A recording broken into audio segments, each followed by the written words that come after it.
Welcome to Zero Knowledge, a podcast where we explore the latest in blockchain technology and the decentralized web. The show is hosted by me, Anna. And me, Frederick.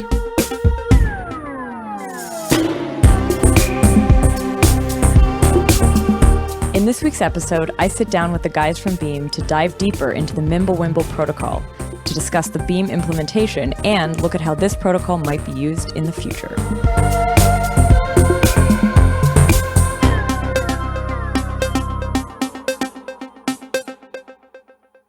Before we start, we want to say thank you to this week's sponsor, Streamr. Streamr has just launched their global pub/sub network for machine data. And so if you are a Web3 systems architect looking for a trustless real-time messaging solution, this will be something for you.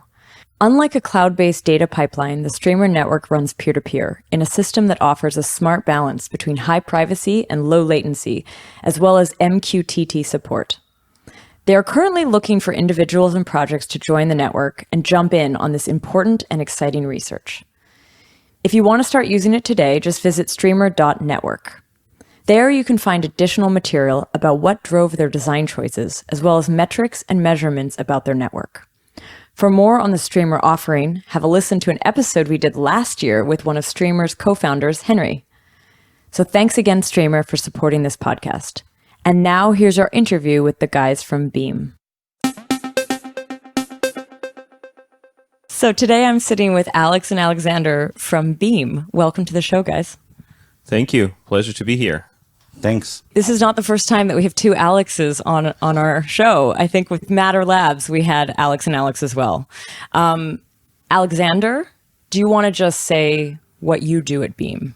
Sure. So I'm the CEO of Beam. My job is mostly talking and trying to make sure that I'm not getting too much in the way of people doing the actual work here. Very good. And Alex?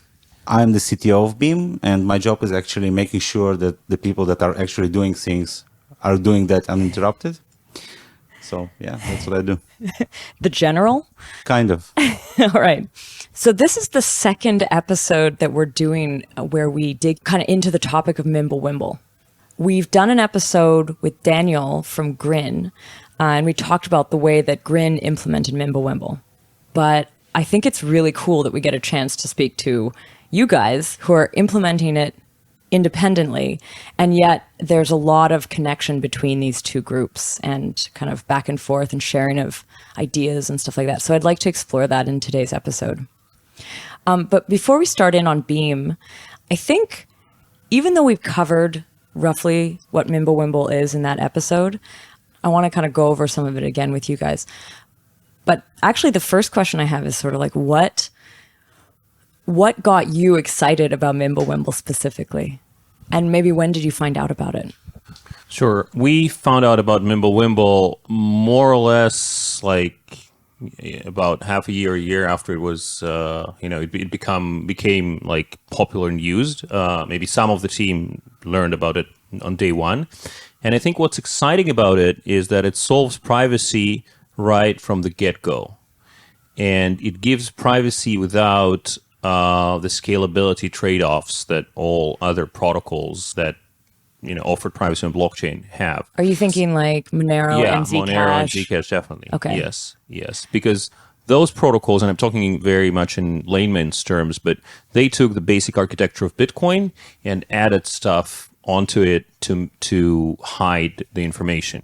So what's beautiful about MimbleWimble is that it's built in such a way that there is, I could almost say, nothing to hide because there is no information on the blockchain itself. So it's built in a different way. So there are trade-offs to achieve that. The protocol has to have some interactivity between the two wallets in order to create a transaction. But the way it's built is actually, it presents a new look on how the blockchain can work. And it really solves for both privacy and scalability in the same one. And it's very elegant. It uses standard cryptography that is really well understood. So there is much less chance there to be like a terrible, catastrophic bug than in something that's very new. What about yourself? Yeah, so the MimbleWimble paper was published in June, I think, or July 2016. And it immediately attracted a lot of attention because, as Alexander mentioned, it provided a very elegant and simple solution to this very non-trivial problem of combining confidentiality on blockchain with scalability. And the idea is behind the protocol was basically to structure the UTXO model in a way that would allow for this cutoff feature that we will probably discuss again several times, and thus eliminate the need to store every single transaction, every single UTXO on chain. And basically it means that the blockchain now scales as a function of the UTXOs and not as a function of transactions, which is the major problem that does not allow the same scalability in Bitcoin, for example, because in Bitcoin you have to store all the transactions on chain, which makes the blockchain eventually much larger. So right from the start, it got attention from both enthusiasts of the privacy field and well-known cryptographers. And Andrew Poelstra was one of the first who has researched the protocol and published a separate paper about it, basically doing a deeper research and eventually proving that it could be a good model to build. And almost immediately, like I think a few months after the initial publication in November 2016, Grin started working on their implementation of the protocol. So it was when we got when we started working on it in March 2018. It was already an existing buzz. There was a lot of interest from both technical and crypto privacy enthusiast communities, and it was, I think, at that time one of the more like promising and developments in this field. And so we were interested for quite a while before we started the actual implementation. But at some point, we realized that we do want to make our own implementation of this protocol. So basically, we have assembled a team in March 2018 and started working on it. And 9 or 10 months later, we launched our mainnet, which was on January 3rd this year, 2018, which was the 10th anniversary of the Bitcoin, the first Bitcoin block. Yeah, it was kind of an interesting date. Yeah, very symbolic. So we did it very quickly by assembling a professional team of developers, most of whom I knew personally and worked before previously on different projects. Many of them are my personal friends. So I basically went to the top of the line of all the people that I knew from all my previous years of developing different kinds of software. And that's what allowed us to launch it fairly quickly. Cool. Were you working in blockchain technologies before this, or was this the first? No, I was not. And actually, none of our team had any previous experience with any blockchain projects. Even more so, the first cryptocurrency I have ever actually owned was Beam. So I didn't even have a Bitcoin before that. What did you have to do differently? Like, how do you have to think differently when you're working in this space? Well, it was a completely new technological field for us, so we had to do a lot of learning very quickly. Luckily, our developers are very talented, and most of them have either mathematical or physics background, so they could understand both the math behind this and also the implementation details. Of course, when dealing with cryptography, there are a lot of nuances that you do not have with the regular software. And of course, in blockchain, it's a completely different animal in terms of how all this ecosystem is being deployed and updated, and how you actually test it. So we had to overcome a lot of challenges and learn very quickly how to deal with these aspects that were completely new to us. And I think we managed to do this rather well. We did everything by ourselves. So it was not a fork, it was not a clone. Outside of the most basic libraries, we didn't take one line of code from any other project. So we built everything from scratch, and it gave us a lot of experience and understanding of the really deep inner workings of the essential components such as node logic and wallet logic. So it allowed us to control a lot of aspects of this implementation, and I think the result is very good. We have right now like a very stable and well-functioning software. We had a hard fork recently, which also went very well. So I think it was mostly a success story in terms of the implementation. Yeah, and what about you, Alexander? Have you worked in blockchain before this? I haven't worked in blockchain either. So I got interested in blockchain several years ago, and I did play with Bitcoin and Ethereum and stuff like this, but not in a very heavy way. And to me, it's also the first project in blockchain. So I think what we have on the team is like a healthy combination, because some members of the team or some of our advisors are very much old timers and know the space very well. On the other hand, part of the team is relatively new in blockchain. Well, now we're also kind of old timers, Alex and myself, we could say, because a year is a lot of time. But there's a healthy combination of people with experience in the space and people with experience elsewhere. So answering to your question, no, I didn't have much work experience in blockchain before. But there was something about this that made you go, you know what? Now I'm going to jump in. Yeah, right. Because what was that? That was the potential of the field. Because this dream of replacing the monetary system, it's a huge dream. And right now, our whole industry is tiny compared to the financial system in general. And thus, the potential is just mind-blowing. I don't think there is any technology field that has such a potential to grow hundreds of times. So you have a live network. What was launching that like? That was stressful and funny. And I remember the day, January the 3rd, we were sitting in our office, in another tower right here in Tel Aviv. I mean, myself and other guys were spread out the world where they were. And I remember it took us about half an hour to launch, because the website got so much load that it took us time to publish the binaries.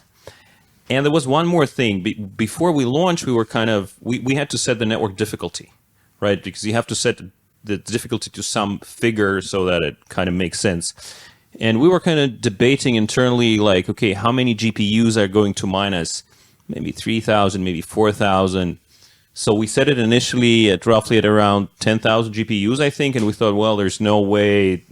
And it was 100,000 when we launched. So it was a surprise. Because this launched before Grin launched. Yes, this was the first MimbleWimble project to launch. Okay. Yes, Grin followed up on January the 15th, in 2 weeks.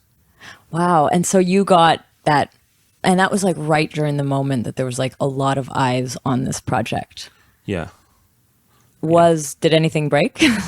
Not immediately. No, not immediately. But we did have two issues in that January. One was some hole in the wallet that we found and patched immediately.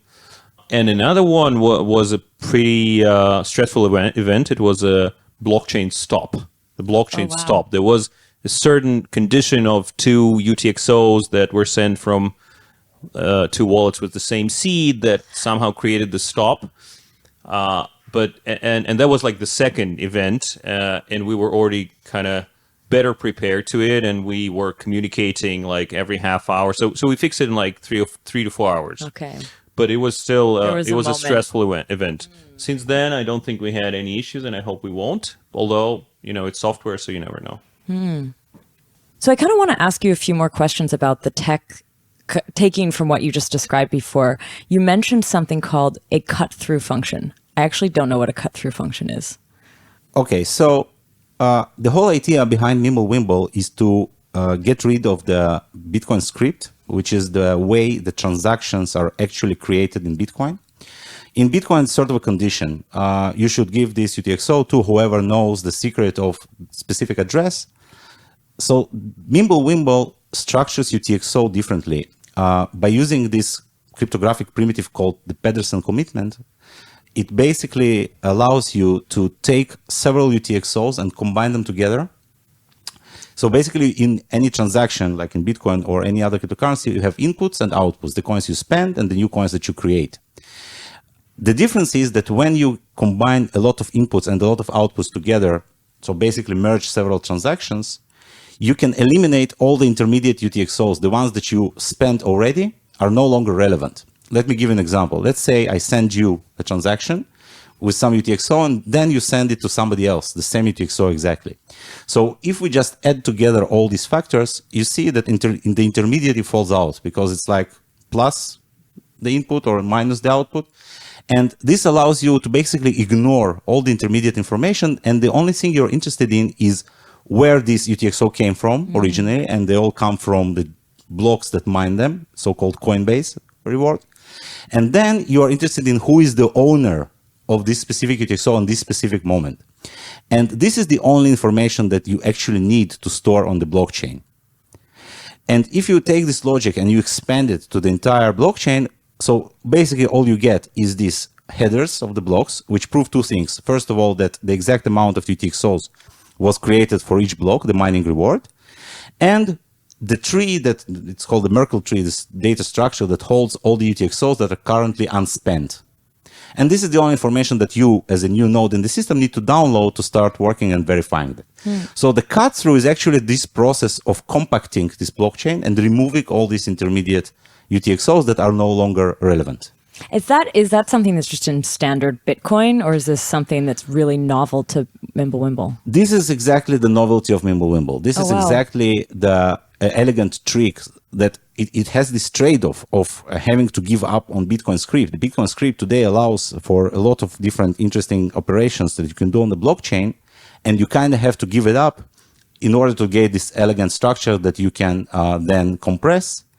However, there are different ways to achieve the same concepts and ideas that are currently implemented in Bitcoin script today and in Ethereum smart contracts, for example. It's called scriptless script. It's kind of an extension on this entire concept, but it's probably for another question. So maybe to say the same in more layman's terms. So the blockchain only holds the currently existing coins, UTXOs, and the ownership structure, right? So it just lists whatever coins are in existence right now. And it also lists all the coins that were ever minted. And it proves that the transition from the minted coins to the current state was correct. And the thing that proves that is actually the kernels. So for each transaction, there is a small thing that remains on the blockchain, and it's the transaction kernel. It's a very small data structure that actually contains, it is signed by both parties, and it contains a proof that the amount of inputs in that particular transaction equaled the amount of outputs. So no new money was published. And also it has a proof, well, actually, and the UTXOs have a proof that their values are positive. So the only thing that remains per transaction is a kernel. And it's very small. It's about 112 bytes. So that's why the blockchain size, while it does grow a little bit with the number of transactions, but the most growth is with the number of the UTXOs, which does not even have to grow. Because if I take, if I want to pay you 100 beam and I have 100 coins of one beam, then actually the number of UTXOs in the system will become smaller after I do this transaction. It doesn't even have to grow. So now I have a question. Like, Beam is one implementation of MimbleWimble, and Grin is a different one. Do you use the same like proof of work function? No. Yeah, we both use we both use proof of work as consensus mechanisms, but the algorithms are different. I see. What do you use? So we're using something we call Beam Hash, which is actually a variant of Acquihash. So we had Beam Hash 1 before the fork, and now we have Beam Hash 2. So it is basically modified Acquihash, while Grin is using something that they developed on their own. It was developed by John Tromp. Very interesting technology called Cuckoo Cycle with several variants. Again, I guess the Grin guys can relate to that much better. So they're not compatible. Those are different algorithms, and ours is, I mean, it's not simpler, but it doesn't have that much innovation. So we took the existing Acquihash, modified it a little bit, and make it work for us, while Grin developed their own very elaborate system with 2 or even more different algorithms that actually the percentage of blocks mined with each one is changing. So it's much more innovation there. Okay. I kind of want to, I think one of the things, because we just recently had Grin on, I'd love to hear if there's any other sort of pieces of the build that are significantly different. or the implementation? So I think there are a lot of things that are different. So the monetary policy is different, right? This is something that is very much observable and relevant for everyone, right? So Grin is inflationary. They will be minting 60 Grin per minute or 1 Grin per second forever, while Beam follows an emission curve very similar to Bitcoin. So it means like later miners will get less. Yes, the early yes, miners, there is yes. a benefit to being So the first fast. year is 100 coins per block, and the second to fifth year is 50 coins per block, and then halving every 4 years until year 133. So that's one difference. Another difference is the funding mechanism. So we use something that's called Founders Reward. Oh, you do have Founders Reward. Yeah, we do have Founders Reward. Interesting. Very much so. So in the first 5 years of operation, 20% of all the mined coins go to the treasury. Yeah. And this treasury is distributed between the venture investors who put in the money that actually lets us develop and operate, between the core team and advisors. And a large chunk is set away for a nonprofit foundation that we're now in the process of setting up. And that, I guess, would have some sort of board that makes decisions about funding. Yes, the foundation, it will start with a board, and all the decisions will be made by the board. But eventually, we're already looking at ways to make it like a decentralized, like a DAO. Wow. It will take time. Yeah. So initially, it will operate.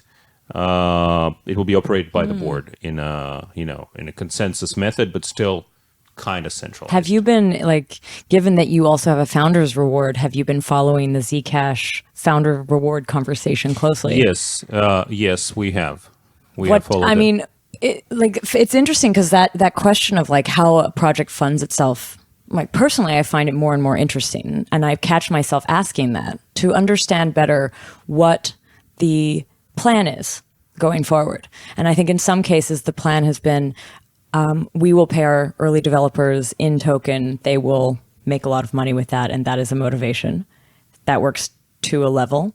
But then there's also a conversation of how do you continue with maintenance? How do you continue development? Especially after like those early contributors who maybe have made a lot of, have done very well for themselves, they either no longer want to work, or maybe they're not as into it, or they're doing something else. How do you then incentivize this new group of people who are arriving?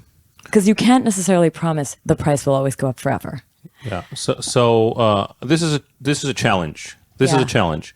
But we are starting it to address it early. So the foundation will solicit and will pay for development done by third parties. But by the way, in the beginning, a lot of it will still be done by the company. Yeah. Right? Because it takes time to build this community. But the foundation will bring in more people and incentivize them with payment, with the goal of having, after 5, 6, 7 years, having this global community that already continues itself. Right? So the original contributors will hopefully be still out there and still interested in the well-being of the protocol.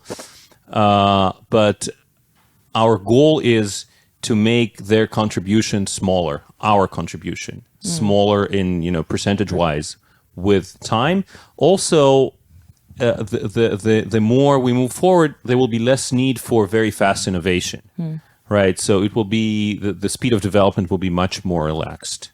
Do you feel like, was there any pushback for having a Founders Reward? Well, especially in the beginning when we kind of published this whole idea, and when it became public, we got a lot of heat from all kinds of maximalists and just people who are bored, and they said you are scammers and it's not fair and you're stealing and you're. But right now, when we actually demonstrated that we're developing and delivering quality stuff that's working, then a lot of people, and we're also doing it quickly and high quality and very usable. Then I think more people understand that there's nothing wrong with people getting paid for their work and also getting some upside if their work is something really great. As in my view, that's how the world works, right? Any startup is built in that fashion, right? Now, the important thing is to be upfront and to tell everything to everyone, right? Not to hide anything, which we never did and are not going to do. So I think right now there is much more acceptance of this model. Although, of course, Grin model is totally different, and it also has its advantages, right? They're not dependent on anyone at all. They're not dependent on money. So they can develop forever. So it's, I think both models have their good sides. Now, but what we can see with Beam and Grin, very specifically, that our model allows for much faster and more feature-rich development and creating more software faster. Is that just because you have a bigger pool? You have a bigger pool of funding? Well, I don't think it's about the size of the team and the time everybody spends. Yeah. On we have a full-time team of about 24 people, most of whom are developers. So, and that's their job, right? And they're part of the team, part of the family, but they're not working on anything else. While most of the people who work on Grin and other open source projects have to, find time for their passion. Now, again, the positive thing is that they're like really super passionate about what they're doing because they're doing that just as an extra, most of them. Our guys are also very passionate. But again, this is their, and for us as well, it's like what we do. We get up and we work on this project and then we continue. What about, I want to pass it back to you. Alex, what other technical differences that could you say exist between Beam and Grin? Well, quite a lot. Outside of the fact that we are both using MimbleWimble as the underlying protocol, I think that there are more differences than commonalities. Different programming language. We are using C++ and Grin is using Rust. Rust is kind of an evolution of C++, more modern and more popular, getting more popular every day. Yeah, we talk about it a lot on this podcast. Yeah. Frederick is a fan. There are a lot of fans and I completely understand why. However, when we started our implementation, we needed to find people fast. And obviously, there are still more experienced C++ developers out there, so it was easier for us. We have a lot of differences in terms of how we implemented this protocol, how it works, how the communication between the wallets work in order to create a transaction. So, for example, we have created our SBBS system, which is a secure bulletin board that allows you to exchange encrypted messages between the wallets. And thus, you make it very easy for two wallets to connect and create a transaction. I think it's a great addition to usability, which is one of the core aspects that we are really, really focusing on, because one of the problems that we see in this space is that a lot of technology is not really accessible to non-geek or non-technical people. We want to improve on that as much as we can. So, which is why we have invested a lot of time and effort and product, thinking about the usability to make it as usable as possible. So that's quite another difference. When you say usability in this case, though, do you mean usability for devs or do you mean usability for end users?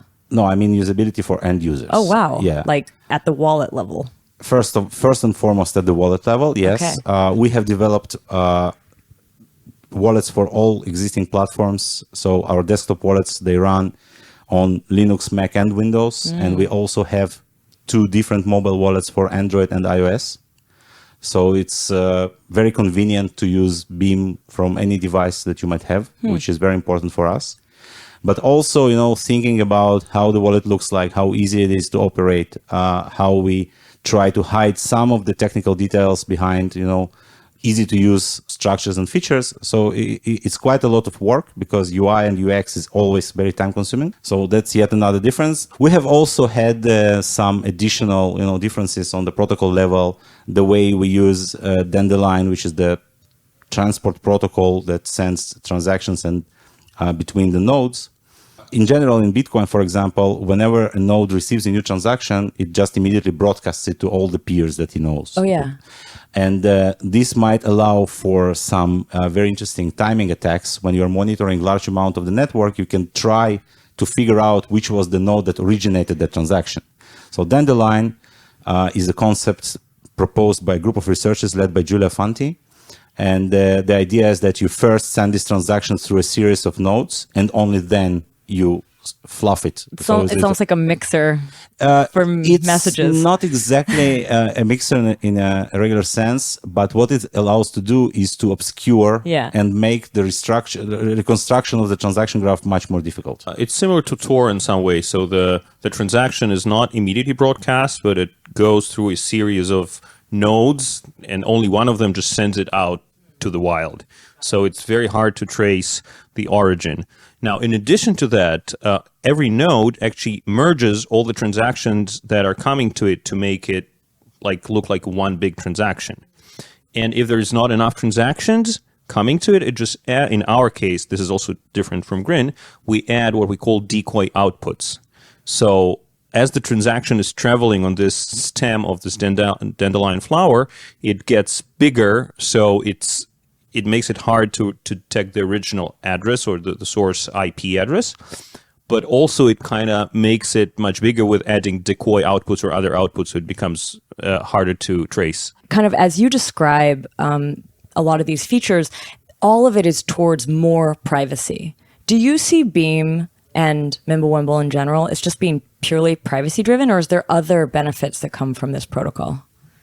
I would say this protocol brings in privacy and scalability together. I see. Okay, so it's a very healthy combination of privacy and scalability, although we're working to further improve both of them. So we've just recently announced our work on a protocol called Latency. That's a very new protocol developed by a cryptographer named Aram Jivanyan, who's working Zcoin. with Zcoin. Exactly. Okay.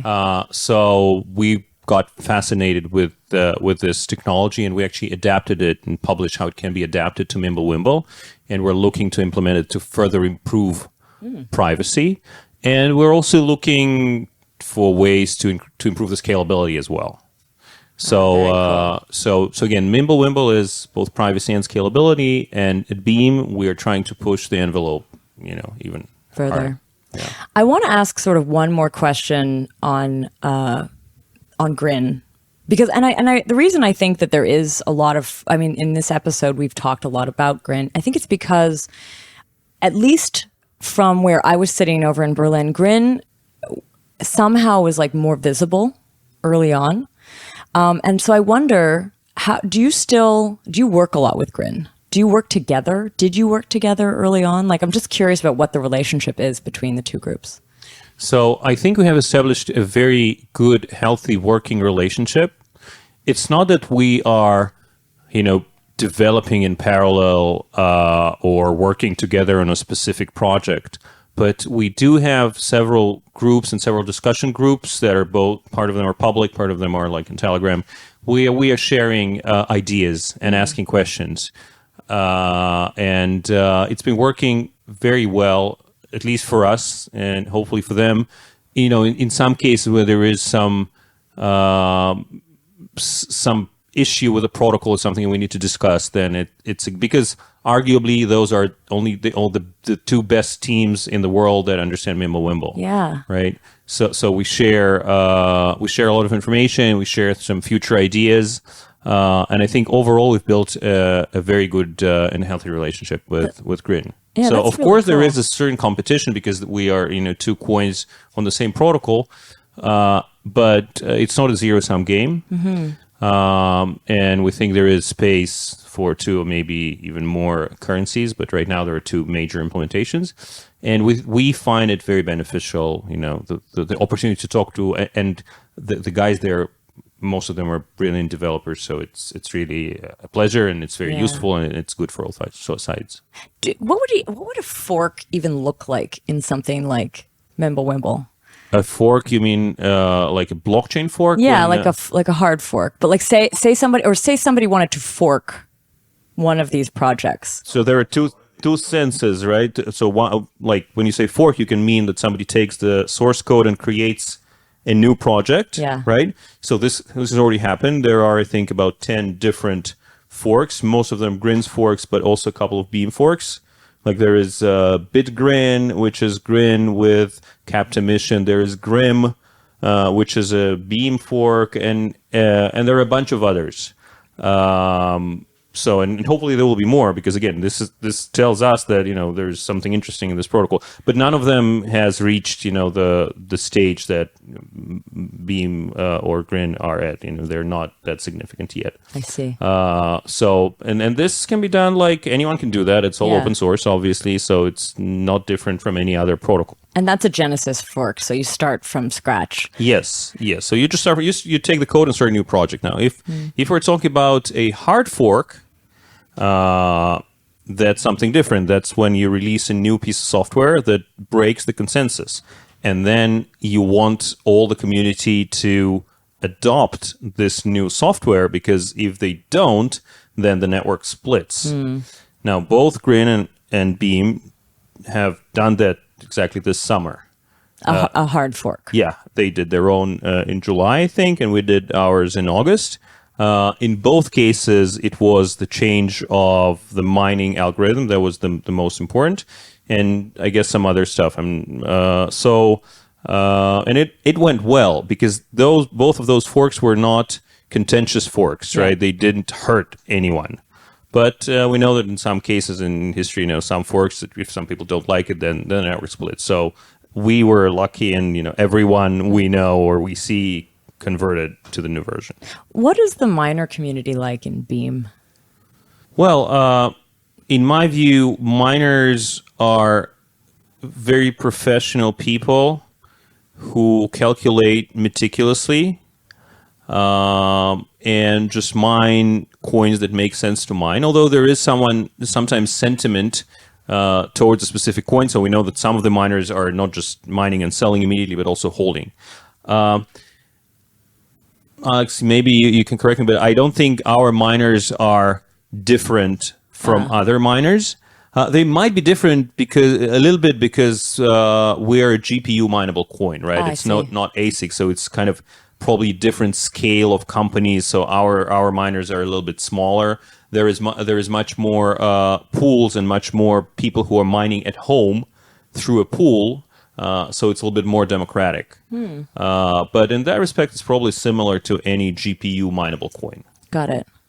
It's funny, I don't think we've ever done like a full episode just on miners. Might be something worth doing. Yeah, so mining is an exciting topic, which is very rich with a lot of details and nuances, and these people are highly technical, both in hardware and software. And as Alexander said, it's all about calculating, the profits and the margins and the capex and the opex and all the other parameters. Of course, the electricity costs. And I know that some of our miners, they are dedicated Beam miners, but a very large part of them are mining Ethereum or like different coins as well that are GPU mineable, and switch whenever it's profitable. So far, Beam has been, I think, pretty profitable to mine according to the mining sites that calculate all these, rewards. So we have a very steady and rising hash rate. During the last hard fork in August, we have improved the mining algorithm that we're using and made it more efficient by about 25 to 30%. So it means that you can mine more blocks and have higher hash rate with the same equipment. So it was also a very good improvement. Do you also have are you worried about, or do you want to encourage ASIC use? Can there be ASICs for Beam? Yeah, so theoretically, yes. However, we have from the beginning announced that we're going to do 2 scheduled hard forks to avoid the ASICs. Oh, you want to avoid them in this case? Yes. So basically 2 hard forks, it means that at least for a year and a half, it would not be economically profitable to create an ASIC. But after that, the foundation will determine whether it goes, and where this goes. The current algorithm we're using, EquiHash, it's very memory intensive. It requires a lot of memory, so it's not very simple and cheap to create an ASIC to mine that. But I think it mostly depends on the success of the coin, because if Beam is hugely successful, I think eventually it might become really profitable and to create a dedicated ASIC for it. But as I know, currently there are no such efforts, but it might change in the future. Yeah, so the idea behind the 2 forks was to make it to signal ASICs developers that it's not worth to even start working, because it usually takes like about 6 months to develop an ASIC, and if the thing change, it kind of becomes obsolete. So after the second hard fork, but then if it makes economic sense, then developers will start working on that. Is there any sort of, I don't even know if this is possible, but could you have anything like Lightning or any off-chain connection with MimbleWimble, or is that crazy? I'm getting an eye roll from you. Excellent question. Coincidentally, during the last fork, we have introduced the relative time locks, which is the mechanism that allows exactly that, to create payment channels, which are an essential building block for Lightning Network. So first of all, you can create a channel between the two wallets, lock some coins, and then have instant transactions off-chain. And then as a next step, you basically add routing, which allows you to pay someone, even if you don't have a direct channel to this person, just by going through several hops of large enough funded channels. So yes, basically, we have created a demo, which was, I think, released today on YouTube. Oh my gosh. Yeah. Actually, today, September 18th, we have aired the YouTube video that is demonstrating the use of the Lightning Network's kind of Lightning Network payment channels between the wallets. We call it the laser beam. Nice. It's very cool. It's very interesting technology, very complicated, and we're very proud of it. So the demo is currently only in command line wallet, but we're thinking about incorporating it into our product line of desktop and mobile wallets as well. But the only kind of thing with Lightning specifically is like, if you're doing that, you kind of do lose the privacy. Like you're going, or can you make Lightning in this case? Yeah, not at all. Like all the transactions are still completely private, because when eventually they're settled on chain, after you have like a series of back and forth between the two wallets, it follows the same MimbleWimble protocol, and it basically just creates new UTXOs according to the last settlement, which is completely private. Oh, I see. Okay. In that case, so what it makes me think of though is like one of these protocols like Bolt. Would you need to use Bolt in that case? So I'm not really deeply familiar with Bolt, but one of the key differences between Beam and, for example, Bitcoin in this sense of adding Lightning, in our case, it's not a second layer solution. It's a first layer. It's inside the node. Oh, wow. So you don't, so one of the reasons a lot of things work as they do in Bitcoin is because it tries to build on top of the existing infrastructure, while we can still change the infrastructure and make it work from inside. So it has a lot of benefits. Okay. This way. Yeah, you don't have to go through a large series of compromises. But then the other question is there a way for other chains to do it, like to interoperate with MimbleWimble? Like, could you have something outside interacting inside? Well, yet another excellent question here. So yeah, there are a lot of ways. First of all, it's the atomic swap, which basically we have launched in the command line. I think it was like July, yeah. And now we're working hard on building it into our desktop and mobile wallets, which allows you to have a completely trustless swap without any centralized authority. Like you don't need an exchange to trade, let's say, Bitcoin or Litecoin for Beam in a way that none of the parties can cheat the other one. How do you deal with price though? Like price oracles and like figuring out what the value is on each side? We have added something that we called an atomic swap offers. It's like a screen that allows you to publish your proposal for a swap, which indicates the going rate that you are willing to swap your Bitcoin or Litecoin for Beam or vice versa. And if somebody accepts your swap, you initiate the swap on the conditions that were published. So we don't really rely on external oracles.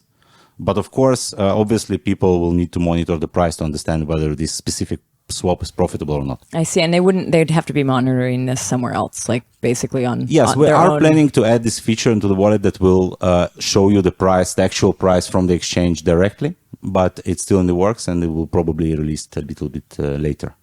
Do you imagine, like, so now there's a lot of, at least there's attempts by some of the privacy tokens to get themselves into existing wallets or existing platforms. Do you think something like Beam, MimbleWimble in general, is that possible? Or is it like you have to have the bespoke, like specified technology? Yeah, so we have been talking with quite a lot of different wallets, and one of the biggest challenges there is that the difference between the way how we're used to do things in Bitcoin or Litecoin or most other cryptocurrencies due to the interactive nature of MimbleWimble. So in MimbleWimble, you have to involve both wallets in the process of creating a transaction. I see. You can't just know someone's address and send him the coins because addresses are not stored in the blockchain. Yeah. As I understood it, it's interactive, meaning you're going to do like a send and receive. They don't have to be online at the same time, but they have to be like willing to accept this. Exactly. So using the SBBS system, you don't have to be online in exactly the same moment. But yes, you do have one round trip of send and back to the sender in order to create a transaction, which makes it very difficult to integrate with existing wallets because almost all of them are using this existing model of having an address, signing the transaction offline, and then just sending it to the chain. That said, we have some interesting operations that might happen in the near future of wallets that do will to do some extra work and extend their model. And integrate us into some existing wallet ecosystem. I think it will be great. We're very excited about it and looking forward to such cooperations. But once again, yes, it's much more difficult than just adding another ERC20 token or another coin that works in a similar fashion. I have a little bit of a question for like the user experience here. Like, would it be, say, down the line, or even maybe in the wallets that you've created, would it be like I send a token and then it just says pending for a while, and it could be like pending for a day or a week? Yeah, that's exactly how it works. Okay. It shows pending, even with that very wording, I think, or waiting for receiver. It says something like that. But there is a limit to how long it will keep it in that way. And right now the limit is 12 hours. So if you give me your address, which is like an address in Beam is a one-time communication token, in essence. So your wallet creates this kind of a token. You send it to me. It's called the address, just to make the experience similar to all the other cryptocurrencies. And then my wallet starts to post a message for your wallet and waits for your wallet to answer. So if your wallet is not online, it would wait for 12 hours and then it would just cancel the transaction. I see. So if the two wallets are online, the experience is like very, very seamless. Or if the second wallet comes online after a certain period of time, which is not too much, then it's also kind of seamless. How fast could it be if both were online and like really staring at their Less than a minute, I think. Okay. It's pretty quick. It's pretty quick. So and then it's a two-way communication, and then the sender actually pushes the transaction to a node, and then it gets into the block. Is there any sort of like data field in MimbleWimble? Can you also send other things along the way? Well, you can. Right now, we're not sending anything, but in principle, you could use this messaging system to send additional stuff. And we actually have plans to do that because when we're talking about the future, like auditability features, we can include collateral documents into the transaction. I might send you money, but then you can say, okay, I might offer, because what my wallet does when it sends something, it says, okay, Anna, my wallet wants to send you 100 Beam, and it could say, but I want an invoice from you, or some sort of an ID or whatever. So you can extend this system, absolutely. And also, remember we talked about the kernels, so a transaction might have multiple kernels, and that the additional kernels might contain additional information that can be used in the future. For example, the offer board for the atomic swaps, it's using the SBBS system as an extension. So we are already using this infrastructure for more than just creating transactions. Cool. Could you ever, so one of the topics that's sort of become interesting to me is this mixture of total privacy, but with compliance, like actually like allowing for, I don't know, taxes to be paid automatically, legally, like, or check, like you can check the science, you can check the technology to be sure that it was done correctly. However, no other information is revealed. And it maybe is only revealed to like one source. Is there any way for a system like that to be built in MimbleWimble or using MimbleWimble? Yes, that's exactly what our vision is, to build a system like this where you are private meaning that nobody else can see your transactions or your history unless you let them.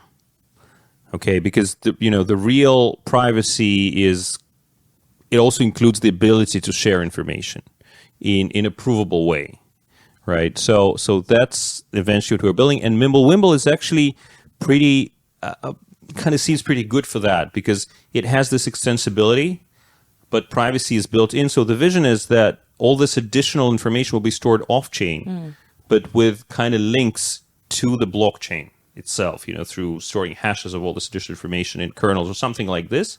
Again, we're still kind of debating on the exact implementation, though we have quite a lot of ideas. And then you come to a system where, as a user, you are, on the one hand, fully confidential, which is not true for Ethereum, Bitcoin, and a lot of most other currencies. But would be very useful for any sort of business cases and a lot Exactly. But for a business case, a business would not use something that is not reportable or not cannot pass AML controls, not auditable in certain ways. So the trick here is to define the exact amount of information that can be revealed and to who without hurting the privacy. We think we have a pretty good idea of how to do that. So we want a system where every user chooses their level of privacy, like in cash. I could be either fully confidential with my cash when I spend it, but the businesses that, for example, accept it, they need to issue some sort of paper and then need to report it. Got it. So we want to build something that mimics that use case. All right. So what's next for Beam then? What's the future of Beam? Other than really cool, like more cool names using Beam, having Beam in it. So I'll talk about the product side, and Alex maybe will add something about technology side. So product-wise, our near future includes this atomic swaps marketplace, and we're also starting to work on something called confidential assets, where the idea is to bring additional kinds of assets, of tokens for that matter, from other blockchains, for example, from Ethereum, bring tokens to Beam. Like not the tokens themselves, but lock your DAI coins on Ethereum and mint a Beam DAI on Beam and trade in full confidentiality. Wow. So that's the next big offering. And further down the road, it will be auditability. So these are the big product milestones. It will take time. Some of that might take months. So we're just starting. And then there is a technology roadmap. So we have several general directions of development that are currently actually in different phases. So as Alexander mentioned, confidential assets is an ability to create new tokens on Beam, and immediately they have all the privacy features of Beam built in. It's a very important feature, which I think will be very useful for many different applications. There is a lot of technological development involved in this, building these assets on top of MimbleWimble, building the bridges that allow to move them from different chains and to trade them confidentially. There is a lot of product there as well.